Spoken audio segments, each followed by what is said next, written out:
우리 함께 말씀을 보시겠습니다. 출애굽기 20장 17절 말씀입니다.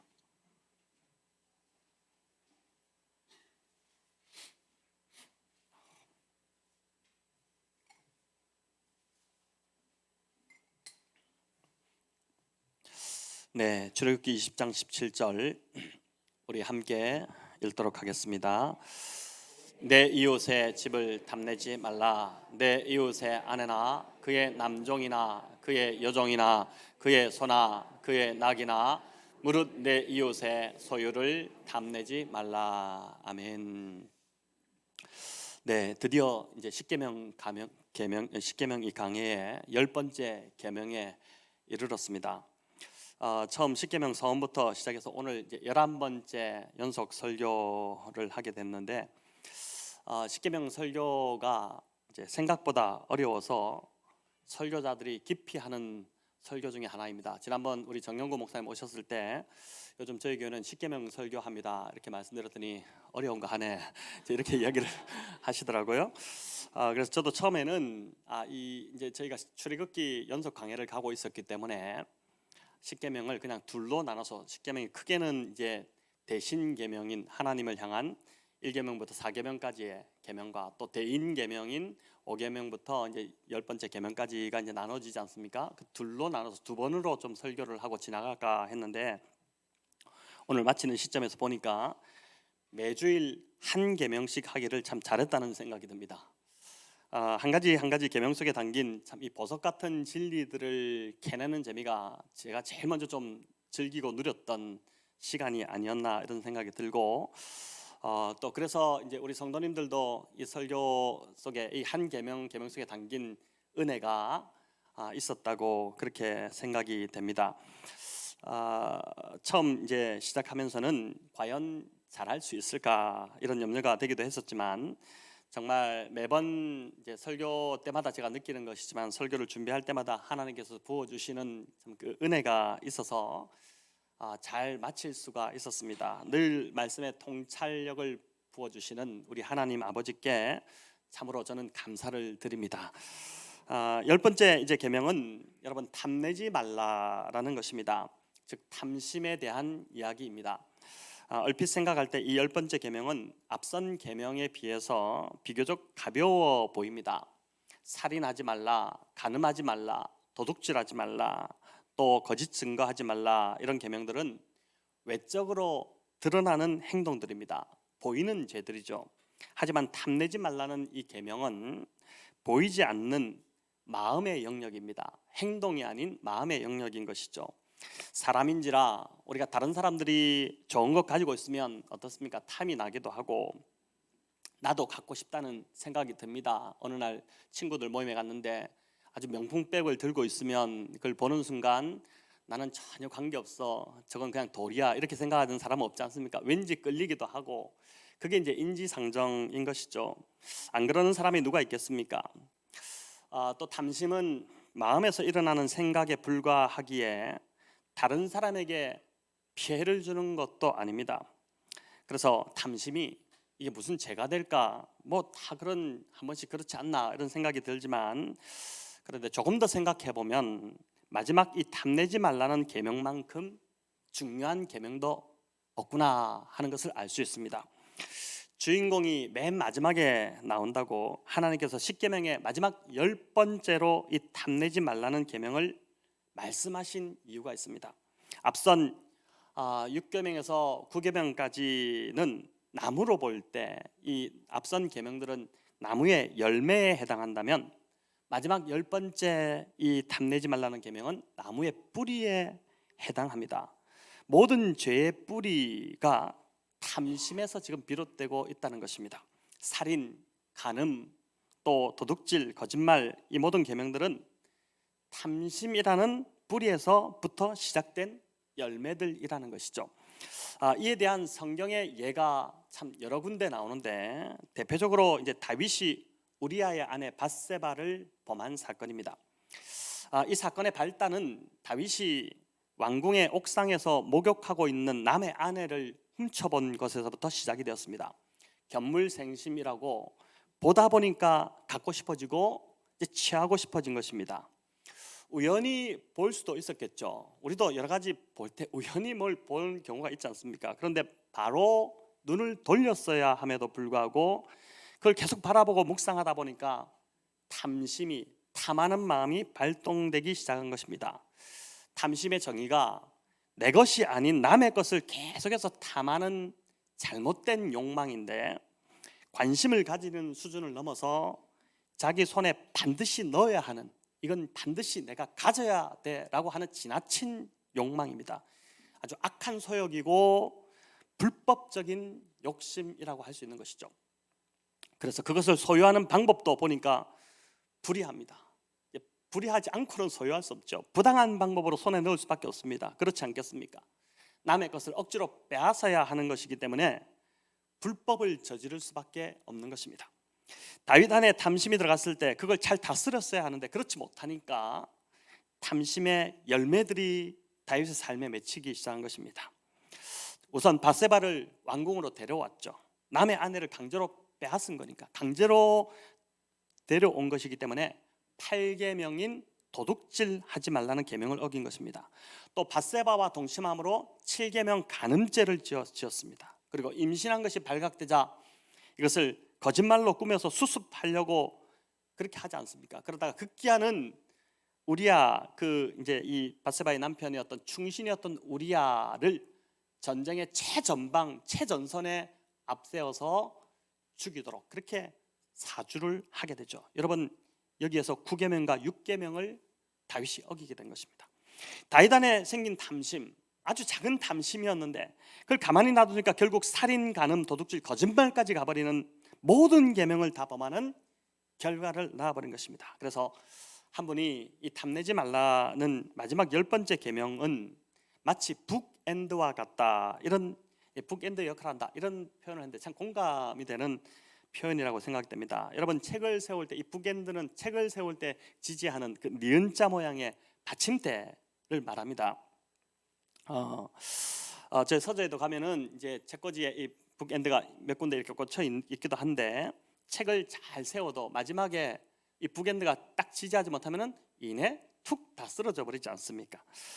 마치 10계명 마지막 10번째 계명이 그렇다는 것입니다. 모든 계명들을 다 잘 지킨다 하더라도 마지막 이 10번째 탐내지 말라는 탐심에 대한 것을 지키지 못하면은 한꺼번에 그 모든 것들이 우리 다윗의 예들을 보더라도 다 무너질 수 있다는 것을 보여주는 것이죠.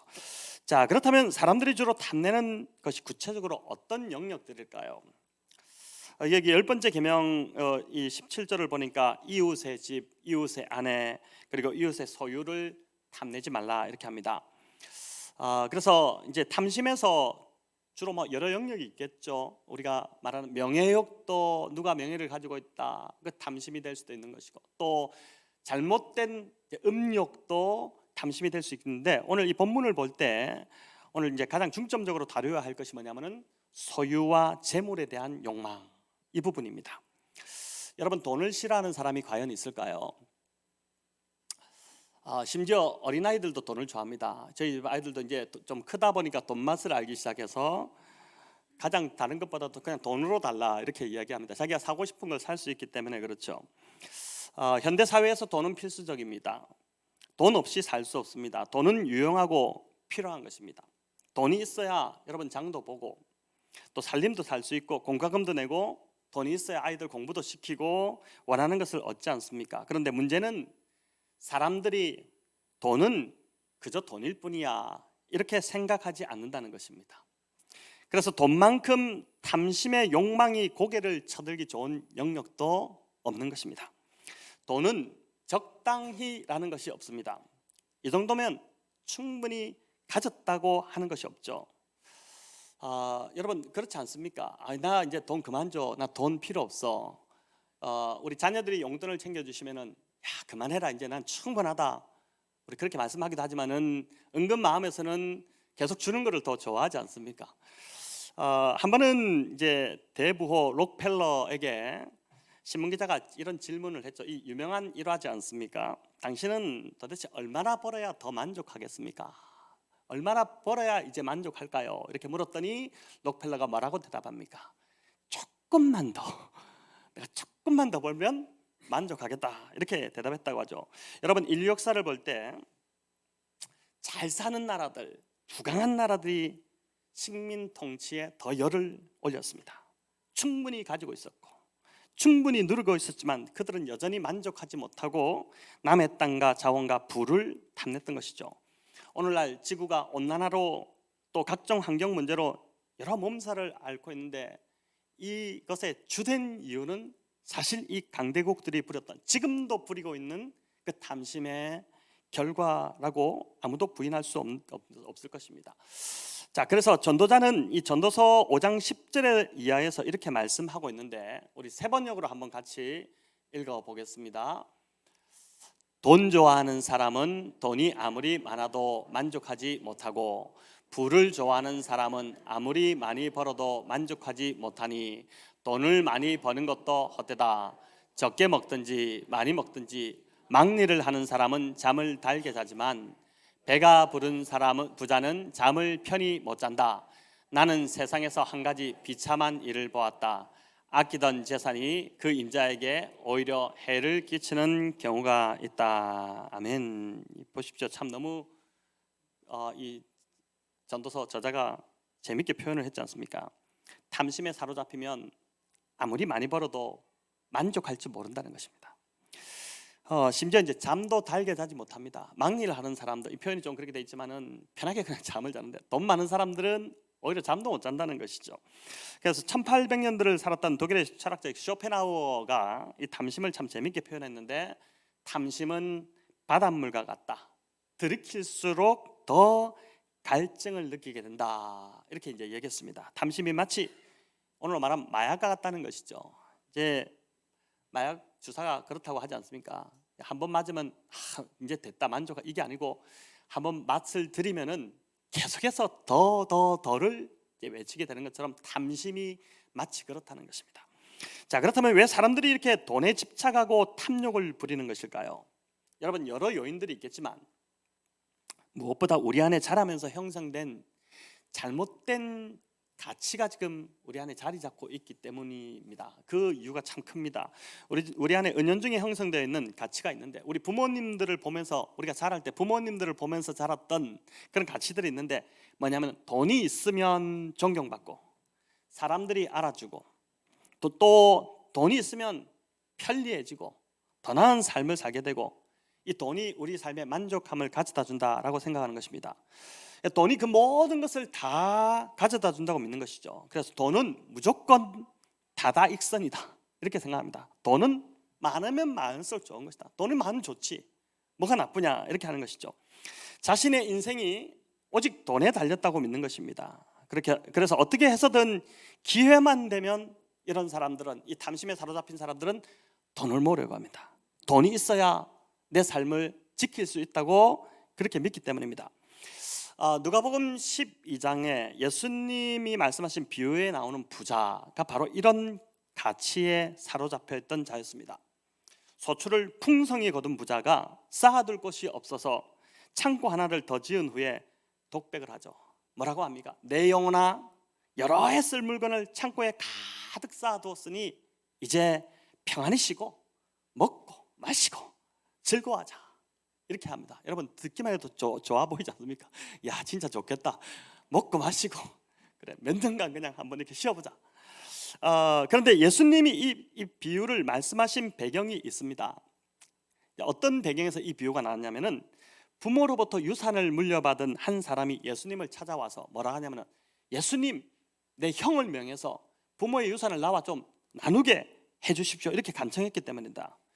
이 사람은 아마 동생이었겠죠. 동생이 볼 때 형이 아버지의 유산을 다 그냥 가져갈 것 같으니까 이 형의 처사가 불공평하다고 생각해서 주님을 찾아왔지만, 예수님이 딱 보니까 그 사람 안에 이 불공평의 문제보다 더 심각한 탐심이 자리 잡고 있다는 것을 보게 된 것입니다.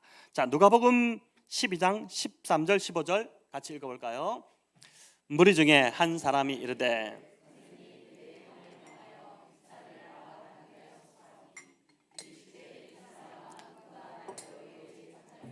물건 나누는 자로 세웠느냐 하시고 그들에게 이르시되 삼가 모든 담심을 물리치라. 사람의 생명이 그 소유에 넉넉한 데 있지 아니하니라 하시고. 아멘. 주님이 보실 때 이 불공평하다고 찾아온 사람 안에 담심이 있었기 때문에 모든 담심을 물리치라 이렇게 말씀하시지 않았겠습니까? 그러면서 주님이 드신 비유가 바로 어리석은 부자의 비유입니다. 여러분 잘 아시는 비유죠. 근데 오늘날 관점으로 이 부자를 좀 바라보자는 것입니다. 과연 진짜 어리석은가? 주님이 말씀하신 대로 진짜 이 부자가 어리석은 사람인가? 우리는 이제 주님이 그렇게 말씀하셨기 때문에 그 부자는 진짜 어리석어 이렇게 그냥 단정 지을 수 있는데, 아니 그가 뭐가 그렇게 잘못되었길래 진짜 어리석은가 한번 따져보자는 것이죠. 어떻게 보면 오늘날 관점으로 보면 이 사람은 굉장히 지혜롭고 부지런한 사람입니다. 여러분 밭에 소출이 풍성했다는 것은 부지런히 일했다는 증거입니다. 다른 사람들보다 다른 사람 놓을 때 더 열심히 땀 흘려서 그렇게 일했기 때문에 풍성한 수확을 얻었겠죠. 일 안 하는데 어떻게 수확이 건져지겠습니까? 그래서 이 부자는 어찌 보면 성실한 자였다고 볼 수 있습니다. 또 돈이 생겼다고 헤프게 막 쓰는 사람이 아니었습니다. 창고를 지어서 양식들을 잘 비축했던 것을 보면 알 수 있습니다. 미래를 준비할 줄 아는 자였던 것이죠. 지금 이 사람이 부정축제를 한 것도 아니고 또 그렇다고 사기를 치거나 다른 사람의 것을 강압적으로 빼앗지도 않았습니다. 사업적 수완이 뛰어나고 또 부지런하고 해서 자기 일에서 성공하고 한마디로 꿈을 이룬 자였다고 볼 수 있는 것이죠. 많은 사람의 부러움을 사기에 합당한, 한마디로 꽤 괜찮은 사람이 바로 이 부자인 것처럼 보이지 않습니까? 그런데 주님은 이 부자를 한마디로 어리석다고 규정하십니다. 자, 왜 그럴까요? 왜 주님이 이 부자를 어리석다고 하셨을까요? 바로 탐심에 사로잡혀 있었기 때문입니다. 주님이 이 비유를 시작하신 이유가 앞서 말씀드렸듯이 형과 유산 문제로 탐심을 드러낸 사람을 향해서 교훈하시고자 하기 때문에 이 비유를 하시지 않습니까? 자, 그렇다면 부자의 어떤 행동이 과연 탐심이 되는 것일까요? 왜 이게 탐심일까?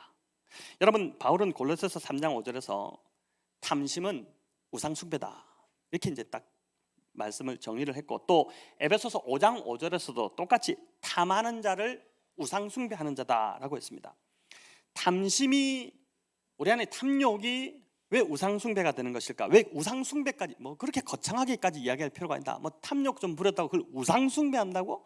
무슨 내가 우상하기 절한 것도 아닌데 왜 그걸 우상 숭배라고 하는가? 이렇게 생각할 수 있지만은 우상 숭배는 하나님의 자리에 다른 어떤 것, 그게 뭐든지 간에 하나님이 있는 자리에 올려놓는 것, 그게 바로 우상 숭배입니다. 그러니까 하나님보다 더 의지하고 따르고 숭배하는 것, 바로 그게 무엇이든 우상인 것이죠.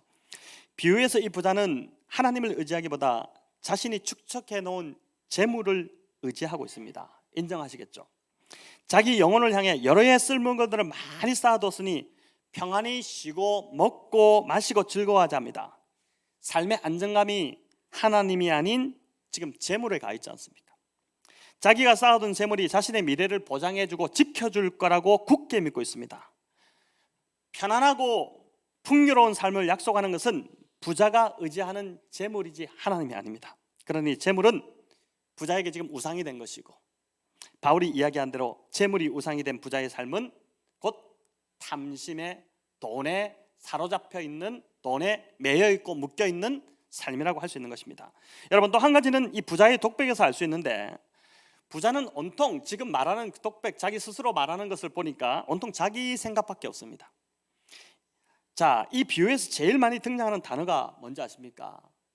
부자가 지금 예수님 비유를 말씀하시는데 부자가 이야기하는 걸 보니까 제일 많이 등장하는 단어가 바로 뭐냐면 나라는 단어입니다. 나. 누가복음 우리 12장 18절부터 19절 한번 같이 읽어보겠습니다. 또 이르시되 내가 이렇게 하리라. 내 곡간을 헐고 더 크게 짓고 내 모든 곡식과 물건을 거기 쌓아두리라.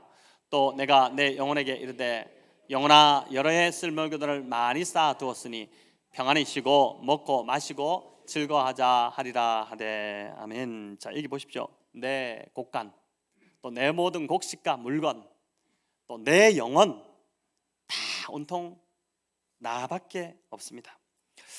이 사람은 온통 자기를 위해서만 살아가는 자입니다.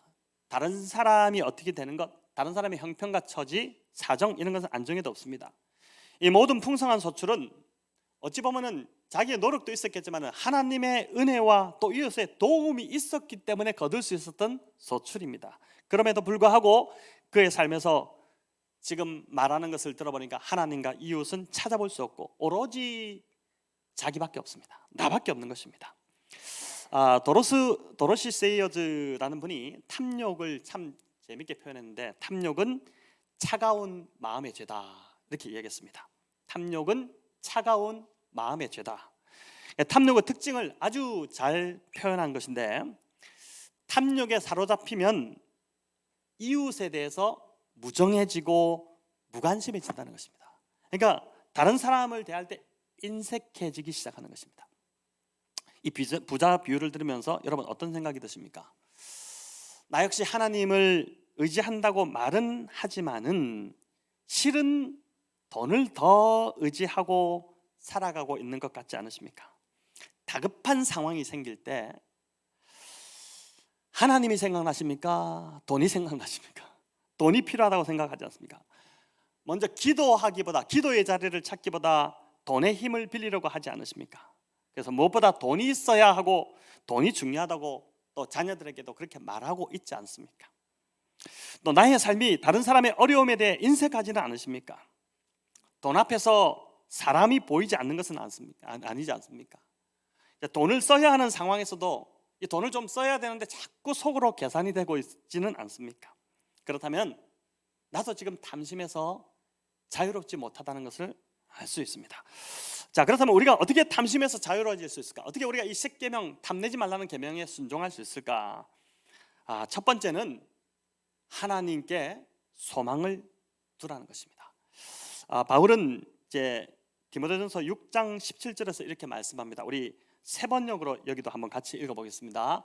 그대는 이 세상의 부자들에게 명령하여 교만해지지도 말고 덧없는 재물에 소망을 두지도 말고 오직 우리에게 모든 것을 풍성히 주셔서 즐기게 하시는 하나님께 소망을 두라고 하십시오. 자, 여기 보니까 덧없는 재물에 소망을 두지 말고 모든 것을 풍성히 주시는 하나님께 소망을 두라고 하는 것이죠. 여러분, 하나님께서는 이 말씀대로 모든 것을 풍성하게 주시는 분이심을 믿으십니까? 진짜 여러분 아멘이신가요? 하나님은 우리의 필요를 아시는 분이시고 또한 그 필요를 능히 채워주실 수 있는 분이십니다. 이것을 믿고 하나님의 공급하심을 때때로 실제로 경험하게 될 때 저와 여러분은 급한 일이 생겨도 막 요동하지 않고 기도할 수 있고 하나님께 구할 수 있는 것이죠. 하나님이 채우실 것을 믿기 때문에 탐심에서 벗어날 수 있게 되는 것입니다. 하나님이 나의 필요를 아시고 채우시는 분임을 경험한 자들은 여러분 염려하지 않습니다. 오히려 어려운 일이 생길 때마다 어떻게 합니까? 당황하지 않고 기대하게 되죠. 또 하나님께서 이번에 어떻게 하실까? 나의 이 어려움을 하나님이 아시는데, 내 필요를 지금 주님이 아시는데 그럼 하나님이 어떻게 하실까? 그래서 하나님의 그 공급하심이 기다려지고 기대가 되는 것입니다. 하지만 교회를 다니면서도 오직 내 능력, 내 노력으로만 내 삶을 책임지려고 하는 자들이 많습니다. 마치 모든 것이 내 손에 달린 것처럼 그렇게 살아갑니다. 여러분, 이런 사람들은 잘 쉬지도 못하고 베풀지도 못합니다. 늘 염려하고 불안해하고 미래를 걱정하고 그렇게 하는 것이죠. 성경에서 하나님께서 가장 많은, 성경에 수많은 명령들이 있는데 그 중에서 가장 많이 언급된 명령이 뭔지 아십니까? 성경에 무려 370번 이상이나 반복해서 명령하고 있는 게 있는데 그게 뭐냐면은 다름 아닌 두려워하지 말라는 말씀입니다. 두려워하지 말라. 여러분, 성경이 이렇게 두려워하지 말라는 명령을 강조하는 이유가 무엇일까요? 내 삶에서 두려워할 상황이 생기지 않을 거기 때문에? 아니면 그런 두려운 상황은 하나님께서 나에게 비껴나가게 하시기 때문에 그럴까요? 여러분, 비껴나가던가요? 늘 두려워하는 상황이 나에게도 닥치지 않습니까? 기도 열심히 해도 자고 나니까 또 이상한 불안한 상황이 다가오고 그렇지 않습니까? 근데 그렇게 비껴나가기 때문에 그런 것이 아닙니다. 여전히 두려운 상황이 닥쳐오지만 하나님께 소망을 두고 하나님을 신뢰하고 의지하는 자는 하나님이 책임져 주실 것이기 때문에 두려워할 이유가 없다는 것입니다. 이를 하도 안 믿으니까 우리 주님께서 마태복음 6장에서 뭐라고 말씀하십니까? 공중 나는 새를 한번 보라. 새가 날아가니까 무리들에게 말씀을 전하시다가 야, 공중 나는 새를 한번 봐라 이렇게 하시면서 하찮은 저 새들도 우리의 하나님 아버지께서 보살펴 주시는데 하물며 하나님을 신뢰하는 너희들을 보살펴 주시지 않겠느냐? 반드시 틀림없이 보살펴 주신다. 우리 주님이 그렇게 말씀하시지 않았습니까? 이처럼 재물이 아닌 하나님을 신뢰하고 의지할 때 우리 안에 있는 탐심이 사라지기 시작할 것입니다. 여러분, 두 번째는 자족하는 것입니다. 자족하는 것. 히브리서 13장 5절을 우리 같이 한번 읽어보겠습니다. 돈을 사랑하지 말고 있는 바를 족한 줄로 알고 그가 친히 말씀하시기를 내가 결코 너희를 버리지 아니하고 너희를 떠나지 아니하리라 하셨느니라. 아멘. 여기 돈을 사랑하지 말고 있는 바를 족한 줄로 알라고 합니다. 자족하라는 말입니다. 하나님이 주신 것에 만족하라는 것이죠. 그런데 이 말씀은 사실은 쉬운 말씀이 아닙니다.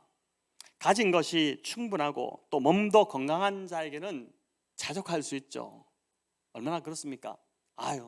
충분히 가진 것도 있고 또 지금 건강을 하면 주님 감사합니다, 만족합니다 이렇게 할 수 있겠지만은 지금도 질병과 고통과 가난 가운데서 힘들어하는 자들에게는 오히려 이 말씀이 잔인하게 들릴 수 있지 않겠습니까? 하지만 성경은 그럼에도 자족하라라고 명령하는데 그 이유가 무엇일까요? 오늘 이 히브리서 기자가 말씀하는 것은 바로 주님이 우리를 버리지 않고 떠나지 않으시기 때문에 그렇다고 합니다.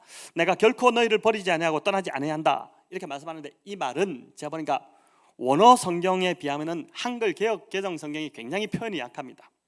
헬라어 원어를 그대로 옮겨보면 이렇게 됩니다. 우리 읽어볼까요? 한번 읽어봅시다. 아니 그 말고 그 앞에 거 절대로 아니 결단코 단 한 번도 너를 떠나지 아니하리라.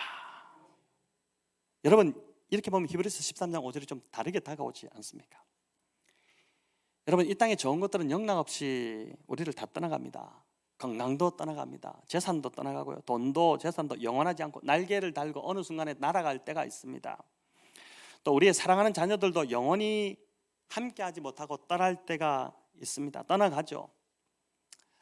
저희 가정은 아직도 제가 따져보니까 한 20년 이상은 아이들을 데리고 있어야 될, 지지고 볶고 하면서 이제 있어야 될 그런 상황인데 아마 이미 자녀들이 품을 떠난 가정들이 제법 많으실 것입니다. 또 사랑하는 이들도 우리를 남겨두고 떠나가고 아내와 남편도 어떻습니까? 죽음 앞에서 헤어지게 됩니다. 지난주 제가 아주 이제 어릴 때부터 함께 마을에 살았던 한 친구가 전화를 했더니 목소리가 다 죽어가고 있어가지고 오래간만에 전화했는데 무슨 일이냐 했더니 지금 검사 받으러 들어왔는데 한 달 만에 몸무게가 한 4, 5kg가 빠져서 들어왔다. 덜컥 겁이 나지 않습니까? 제가 굉장히 그게 안 되는데 이런 마음이 싶어서 막 기도하고 했는데 다행히 검사상으로는 이상이 없는 것으로 나와서 얼마나 제가 참 감사했는데 친구 하나를 잃을 뻔해가지고 이제 그런 것이죠. 그런데 놀랍게도 하나님은 오늘 이 말씀에서 내가 너를 결코 떠나지 않겠다 말씀하십니다. 심지어 로마서 8장 말씀은 죽음도 우리를 하나님의 사랑에서 떼어놓을 수 없다 그렇게 말씀하고 있는 것이죠. 여러분, 그렇다고 하나님께서 우리가 잘 나가고 좋을 때만 함께 하시는 것이 아닙니다. 우리가 어떠한 처지에 놓이더라도 떠나지 않으십니다. 세상은 잘 나갈 때는 그 사람 옆에 붙어서 아부를 하고 막 그렇게 하지만 망하면은 거들떠보지도 않습니다. 하지만 하나님은 어떠한 상황에서 우리가 어떠한 지금 처지에 처해 있다 하더라도 절대 저와 여러분을 버리지 않으시겠다 그렇게 약속하고 계신 것이죠. 이어 히브리서 13장 6절은 이 하나님이 바로 나를 돕는 이시다 이렇게 고백합니다. 우리 6절 같이 읽어보겠습니다. 그러므로 우리가 담대히 말하되 주는 나를 돕는 이시니 내가 무서워하지 아니하겠노라. 사람이 내게 어찌하리요 하노라. 여러분, 이 고백이 저와 여러분의 고백이 되시기를 축원합니다. 바울은 어떤 형편에서도 자족하기를 배웠노라. 이제 빌립보서 4장 11절에서 이렇게 고백했죠. 풍족할 때뿐만 아니라 비천한 상황일 때도 감옥에서도 매를 맞고 고난 당할 때도 주님 만족합니다 이렇게 고백했다고 합니다. 이 거짓말 아닐까? 어디 그게 만족이 되나? 여러분, 조금만 힘든 일이 생겨도 불평하고, 하나님 나에게 왜 이런 일을 주십니까? 막 불평하고 그렇게 하는데, 바울은 어떻게 그렇게 할 수 있었을까? 바울은 자신이 누구인지를 잘 알았기 때문입니다. 자신을 죄인 중에 괴수라고 이렇게 고백하지 않습니까? 바울이. 나는 그러니까 거짓말이 아니라 진짜 진심으로 고백하는 것이죠. 자신은 하나님 앞에 버림받아서 마땅한 죄인임에도 불구하고, 그런 나는 진짜 천벌을 받아 죽어도 벌써 죽었을 인간인데, 그런 나를 끝까지 버리지 않고 함께 하신다고 하니까 자족할 수 있었던 것입니다. 여러분, 자신은 나는 철저히 부패한 존재이고 구원받을 자격이 도저히 안 되는 자라는 것을 뼈저리게 아는 자는 자족할 수 있습니다. 나는 도저히 자격이 안 되는데 이런 나를 구원해 주시고 살려주시고 이런 자리에 불러주신 것, 그것만으로도 너무 감사해서 어떤 상황에서 만족할 수 있게 되는 것이죠. 그렇지 않겠습니까? 죄인됨에 대한 처절한 고백을 여러분 경험하지 않으시면 은혜가 뭔지 모릅니다. 교회를 다니시더라도, 예수님을 믿더라도, 그게 바로 십자가를 통과하는 것이죠. 내가 얼마나 죽을 수밖에 없었던 죄인이란 것, 그거를 뼈저리게 경험하고 십자가를 통과한 사람들은 이런 말을 들으면은 눈물이 나올 수밖에 없어요. 눈물이 흐를 수밖에 없죠. 나는 정말 자격 없고 가치 없는, 나를 구원해 줄 어떠한 이유도 없었는데 그런 나를 구원해 주실 뿐만 아니라 오늘 히브리서 말씀대로 내가 너를 떠나지 아니하고 너를 버리지 않겠다, 끝까지 너와 함께 하겠다, 반드시 결코 너와 함께 하겠다, 이렇게 약속해 주니까 뭘 더 바라겠습니까? 뭘 내가 더 주님께 요구하겠습니까? 주님, 그저 내가 비천에 처하든지 풍부에 처하든지 나는 만족합니다, 나는 감사합니다, 그렇게 고백하는 것이고, 그렇게 고백하는 자의 삶은 탐심에 사로잡히지 않게 될 것입니다. 마지막 세 번째로, 여러분, 비교 대신에 은혜에 감사할 때 우리는 탐심에서 벗어날 수 있습니다. 비교하지 말고 감사할 때 벗어날 수 있는 것이죠. 많은 경우 인생의 불행은 남과 비교하는 것에서부터 시작됩니다. 오늘 본문 17절도 비교의 대상이 있습니다. 보십시오. 내 이웃의 집, 내 이웃의 아내, 내 이웃의 소유입니다. 내 집이 좋다고 생각했는데 또 이웃의 집에 한번 갔어요. 초대해서 가보니까 그 집이 더 좋아요. 화장실도 뭐 몇 개나 더 있고, 막 거실도 있고, 가구들도 좋은 것이 많고, 이러니까 어떻게 됩니까? 그걸 보고 나니까 집에 오니까 절망이 돼서 내 집이 더 이상 좋지 않구나, 이게 막 비교하니까 절망이 됩니다. 내 아내가 평소에 예쁘다고 생각하고 살았는데 더 예쁜 이웃의 아내를 보고 나니까 낙심이 되고, 그때부터 아내가 이뻐 보이지 않습니다. 참고로 저는 지금까지 제 아내가 세상에서 가장 예뻐 보입니다. 앞으로도 그럴 겁니다. 우리 남편들 다 저와 같이 되기를 축원합니다. 이처럼 탐심은 비교하는 것에서부터 시작합니다. 탐심에 한번 빠지면 이미 가진 것은 외면한 채 내가 가지지 못한 것에 집착하게 만들고, 급기야는 지금의 현실에 대해서 불평하고 불만하게 만들어 버리는 것입니다. 그래서 비교하지 말고 여러분 감사하시기 바랍니다. 찬송가 429장은 감사의 비법을 우리에게 소개해 주죠. 1절 가사가 이렇게 됩니다. 세상 모든 풍파 너를 흔들어 약한 마음 낙심하게 될 때에, 그럴 때 어떻게 하라고 이 가사 작사가가 우리한테 알려줍니까? 내려주신 주의 복을 세어보아라, 이렇게 합니다. 그러면 네가 얼마나 큰 복을 받았는지 알게 될 것이다, 그 이야기를 하는 것이죠. 여러분, 교회가 6주년이 다가오고 있습니다. 아직 여전히 참 미약한 부분이 많지만 돌아보면 저희 교회가 받은 복이 정말 너무 많습니다. 셀 수 없을 정도입니다. 저는 저희 교회처럼 복 많이 받은 교회도 없다는 생각이 있습니다. 돌아보면 모든 것이 하나님의 은혜였습니다. 이런 교회를 이루고 있는 우리 성도님들도 비교하지 마십시오. 비교가 아무 소용이 없습니다. 나는 나 자신입니다. 하나님 나를 그냥 나로 만드셨습니다. 늘 비교할 마음이 생기면 받은 복을 세어보시기 바랍니다. 그렇게 함으로 감사가 넘치는 우리 성도님들 다 되시길 바랍니다. 여러분, 아침에 눈을 떴을 때 저도 얼마 전에 그런 마음이 확 찾아오는데, 무거운 마음, 두려운 마음, 불안한 마음, 이런 마음이 찾아오는데 그때 감사거리를 막 찾았습니다. 새벽에 눈 뜨자마자 막 감사의 제목들을 막 찾다 보니까 마음이 평안해지고 또 마음이 이제 기쁨이 찾아오기 시작하고 하나님의 함께하심에 대한 확신이 생기기 시작하고, 그렇게 이제 되면서 하루를 시작했는데, 그럴 때마다 여러분 찬송가 429장에 내가 받은 복이 뭔지를, 그런 마음이 찾아올 때마다 세어보십시오. 그러면 기쁨이 찾아오기 시작할 것입니다. 바울은 데살로니가 성도들을 향해 항상 기뻐하고 쉬지 말고 기도하고 범사에 감사하라 이렇게 했는데, 우리 마지막으로 크게 한번 같이 읽어볼까요? 항상 기뻐하라, 쉬지 말고 기도하라, 범사에 감사하라, 이것이 그리스도 예수 안에서 너희를 향하신 하나님의 뜻이니라. 아멘. 여러분, 기쁨과 감사가 여기 보니까 탐심을 이길 수 있는 능력인데, 놀라운 건 바울이 이 배치를 어떻게 했냐면은, 말씀을 한번 띄워줘 보시겠습니까? 기쁨과 감사 사이에 쉬지 말고 기도하라는 명령이 위치해 있습니다. 탐내지 않고 대신에 기뻐하고 감사할 수 있는 능력이 어디에 있다는 것이죠? 기도에 있다는 것입니다. 여러분, 기도에 있다는 것이에요. 성도 여러분, 무슨 재간이 있어서 우리가 부르짖지 않고 탐심을 물리칠 수 있겠습니까? 힘이나 능으로 되지 않습니다. 힘이나 능으로 하려고 하지 마십시오. 기도하셔야 됩니다. 기도 시간에 기도할 때 우리 안에 성령을 부어주시고 우리를 성령으로 충만케 하시면, 우리가 정말 우리의 마음이, 굳은 마음이 부드러워져서 우리가 정말 이걸 구할 탐심을 물리칠 힘을 생기게 되는 것이죠. 저는 금요 기도를 위해서 기도할 때, 지난주도 우리 금요 기도에 또 새로 오신 분들이 계속 오고 계신데, 지금 가장 저와 아내가 기도하는 제목이 뭐냐면, 우리 성도님들이 성령 충만을 경험하는 것입니다. 아직까지도 이제 성령에 충만한 성령으로 세례받지 못하고 이런 분들이 계시다면, 그 자리에서 정말 기도하는 게 5분이 힘들었던 사람이 성령이 부어짐을 통해서 막 방언도 터지고 막 영이 열려서 여러분 기도가 막 그냥 쉬지 않고 쏟아지고, 막 그러한 기도가 끊이지 않는 그러한 금요 기도의 자리를 위해서 그걸 꿈꾸며 그걸 비전으로 삼고 올 한 해 정말 계속 그걸 위해서 새벽에도 기도하고 있고 그렇게 기도하고 있습니다. 여러분, 이런 기도를 통해 우리는 항상 기뻐하고 범사에 감사함으로 탐심을 이기고 승리하는 삶을 살아가게 될 것입니다.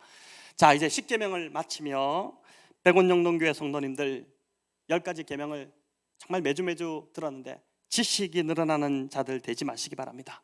10계명에 있는 이대로 우리의 삶이 변화되고 예수님 닮은 성품으로 바뀌어가는 우리 모든 성도님들 다 되시기를 우리 주님의 이름으로 축원합니다.